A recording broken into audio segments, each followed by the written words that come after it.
Ladies and gentlemen, good evening and welcome to Canal Algérie's nightly news edition. On to the headlines. Women shine at Seychelles Military Academy graduation under President Tebboun's supervision, showcasing combat readiness and academic excellence.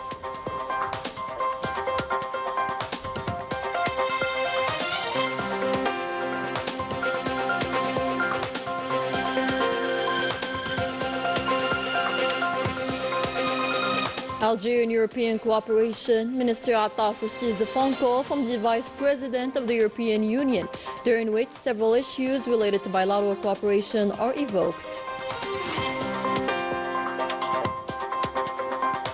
The 24th edition of CITAB begins to promote tourism in Algeria, and foreign operators discover one of the wonders of Algeria, the Hagar in Tamnast.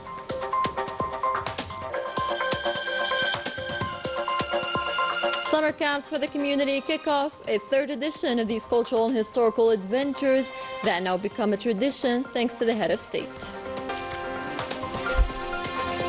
Welcome back. First off, the annual graduation ceremony at the Seychelles Military Academy, which was supervised by the President of the Republic, Abdelmajid Tebboune, Commander-in-Chief of the Armed Forces and Minister of National Defense, witnessed a strong and remarkable presence of the female military element during all stages of the graduation ceremony, similar to the distinguished participation of women in the various formations and combat and sports displays performed by the graduates on this occasion, with an impressive performance that reflected the quality training they received at the academy and also demonstrated the high skills and combat readiness they possess, which will enable them to perform their duties with all merit in the units of the battle force of the National People's Army. Rania Al-Bahri kicks us off tonight.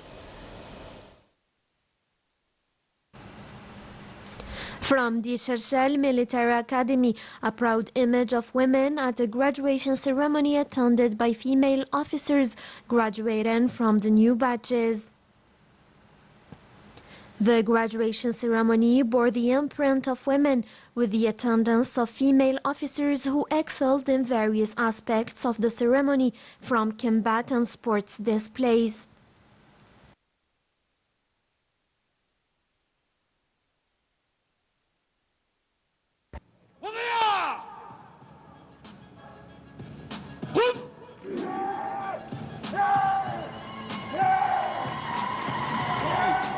ولا يدم بها للناس مكروه ما حل بها من بلاء أو ضاق بها متسع إلا ويسر من الرحمن يتلوه واذكر الجزائر واصغ إن ذكر اسمها تجد الجبابرة ساجدين ركعا الشعب حررها وربك وقعا.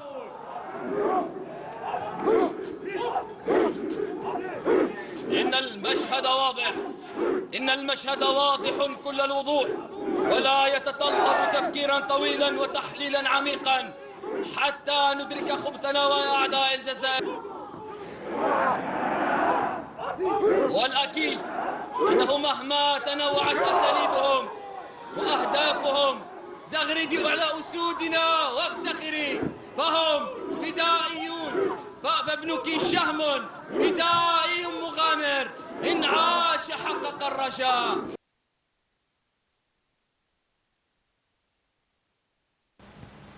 To the parachute jump, which was executed with high professionalism and precision, dazzling the audience. Just as one of the team members excelled in her parachute jump performance last year.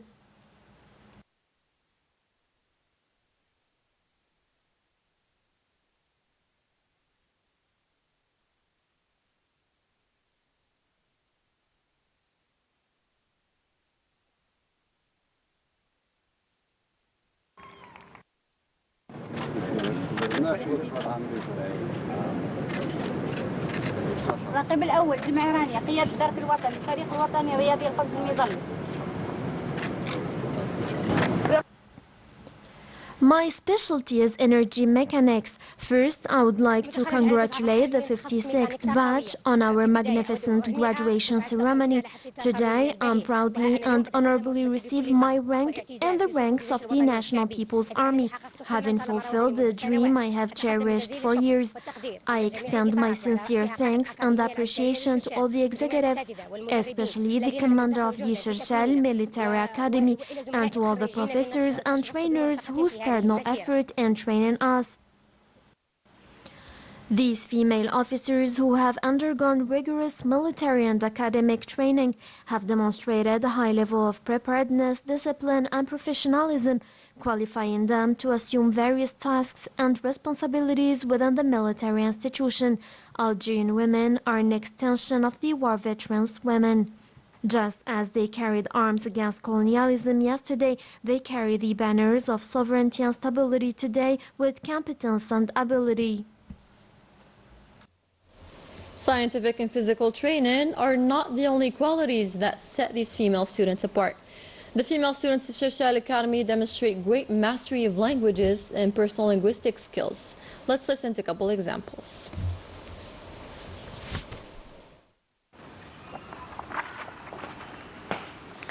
Военная академия Шершель имени покойного президента Хуари Бумедиена используют два типа обучения – очные и дистанционные, которые осуществляются через электронную платформу, содержащую различные военные и университетские курсы, а также функцию самооценки, которая определяет уровень подготовки курсанта.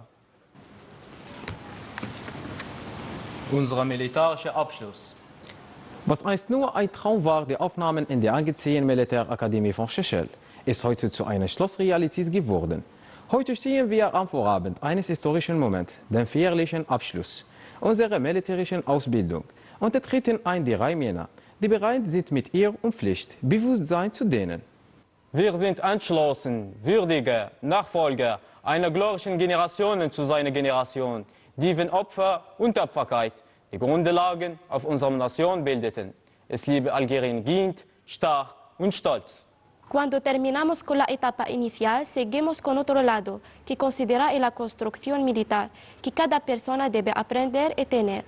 Como yo personalmente acabo de pasar esta experiencia llena de los conocimientos militares. De manera breve, es la etapa más difícil y dura.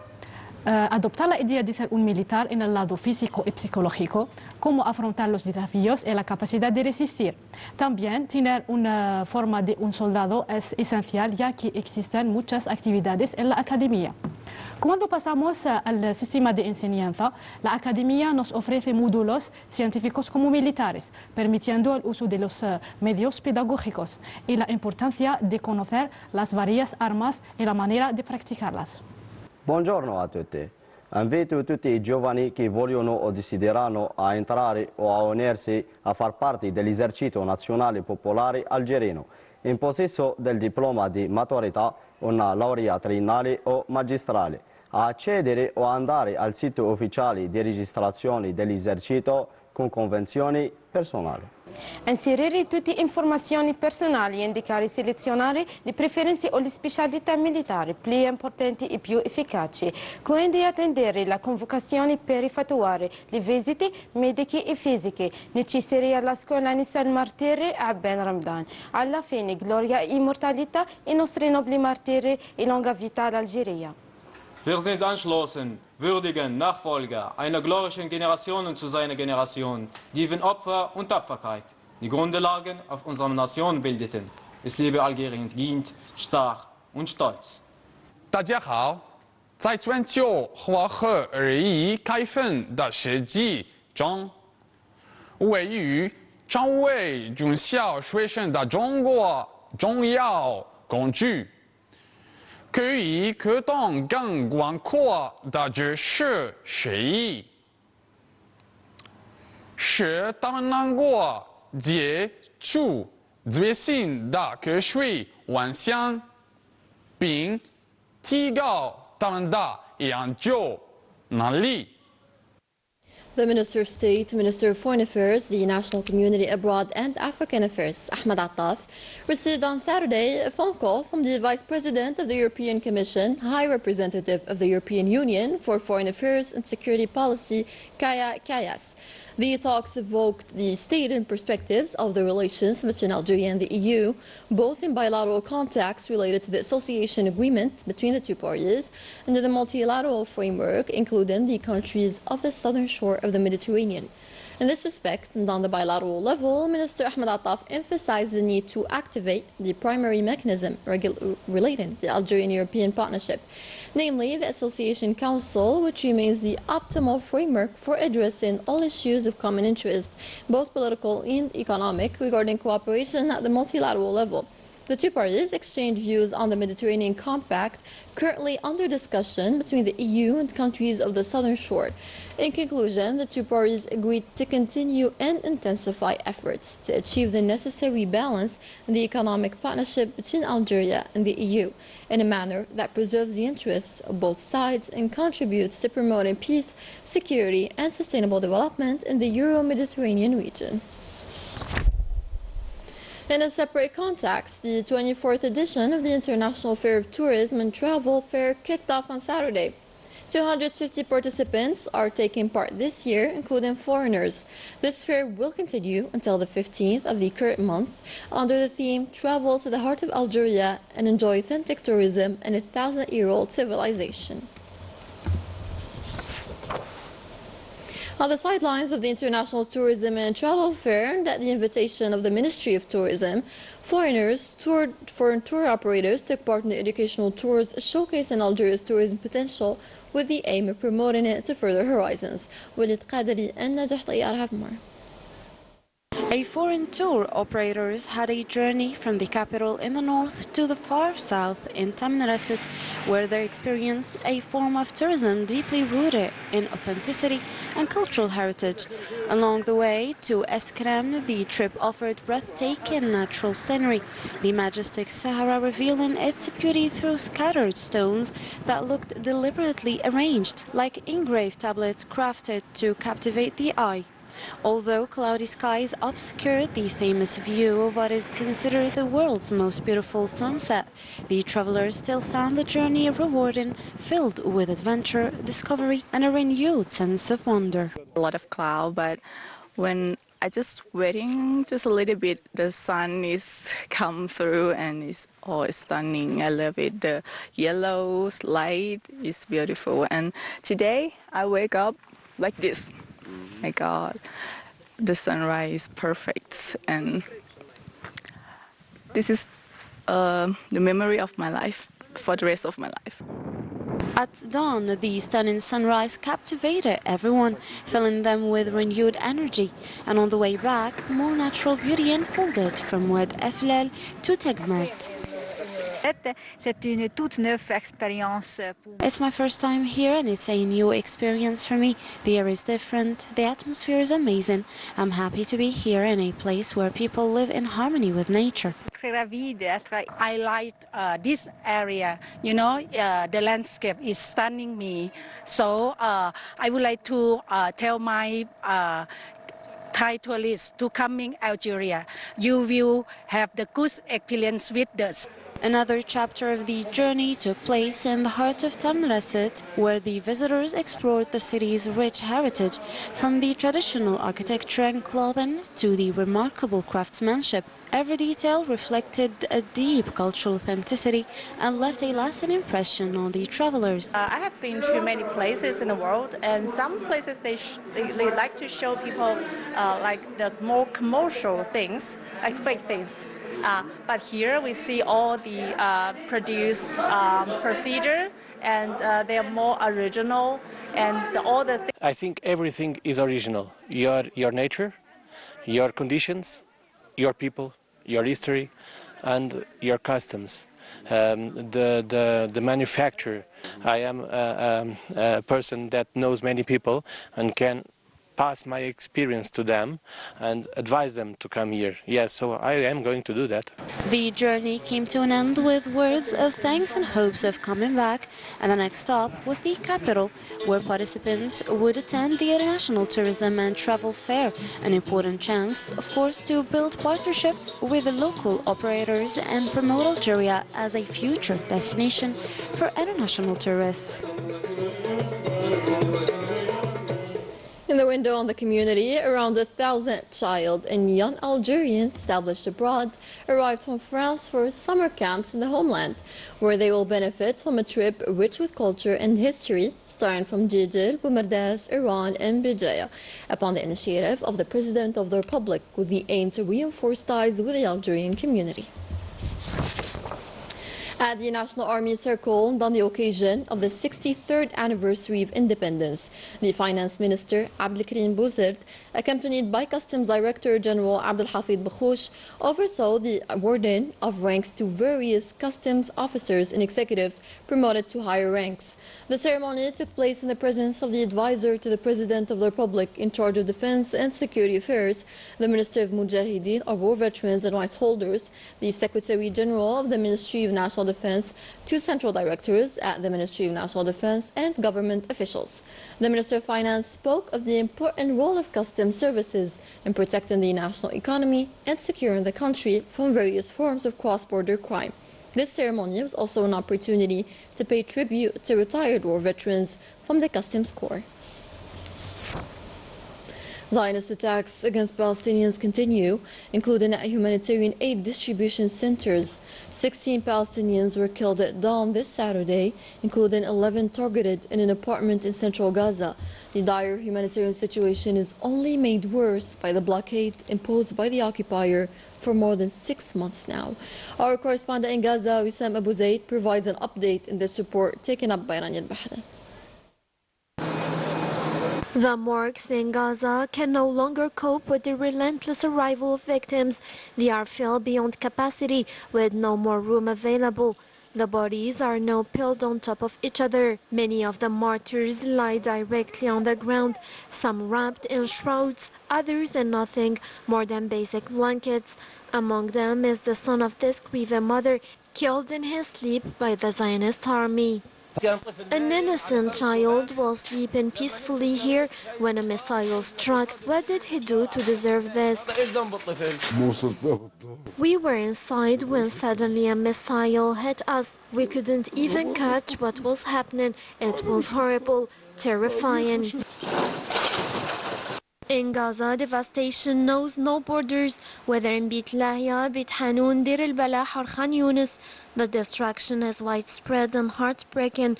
The entire region bears the scares of ongoing genocide and crimes against humanity unfolding in full view of the world. Survivors of the Zionist bombings now face new trials amid the rubble of what once were homes. They must grapple with hunger, extreme poverty and constant humiliation. Some dig through the debris hoping to find the bodies of loved ones. Others cling to any item, memory or object of value that the destruction may have spread, with death surrounding them at every turn. Gazans live in unbearable fear and trauma day after day under relentless assault. Popular unrest is rising in Morocco as the Makhzen persists in ignoring entire regions and their residents. Forgotten and isolated, thousands of Moroccans are striving to speak out, hoping to finally break the regime's silence. Fuziyata Jodna Jahtaya. In the forgotten highlands of Bni Mellal and Khnifra, in villages such as El Baghlan and Ait Bougamez, entire communities live cut off from the rest of the country. With no roads, no medical services, and no phone network, their lives are suspended in isolation. These families haven't crossed any borders, yet they feel exiled within their own country, left behind by the Makhzen that continues to turn a blind eye to their long-standing suffering and neglect. For decades, our region's development has been stalled. Nothing changes, nothing improves. We've lived in abandonment for years. The roads are deteriorated and dangerous, and there's no single doctor for more than 30 villages. For years, they waited endlessly for change, but faced with a regime that turns its back on them, their patience turned to anger. So they marched, walking for kilometers to make their voices heard. A peaceful protest met once again with brutal repression by the Makhzen. Everyone here is suffering. We're only asking for our basic rights. We face problems with healthcare, education, transportation and communication. Over 18,000 of us have been marginalized for a very long time. The Makhzen continues to turn a deaf ear to the severe social and economic hardship facing its people, unable or unwilling to provide even the most basic rights and services to its own citizens. And with that, we end tonight's bulletin. Thank you for joining us. Take care.